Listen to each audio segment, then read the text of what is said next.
Aš manau, kad tai yra tiesiog išsigelbėjimas šiais laikais. Čia, kaip ir visur, reikia įpročio, visur reikia mūsų noro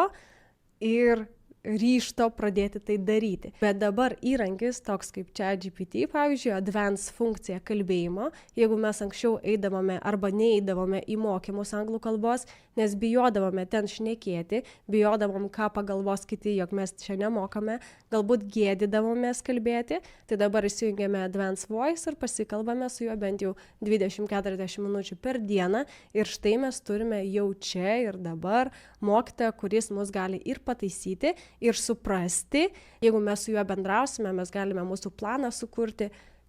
kaip mokytis, jisai vertins mūsų žinių lygį, pateiks planą, kaip mokytis. Tai manau, kad čia šioje srityje apskritai dirbtinis intelektas kaip mokytojas, tai yra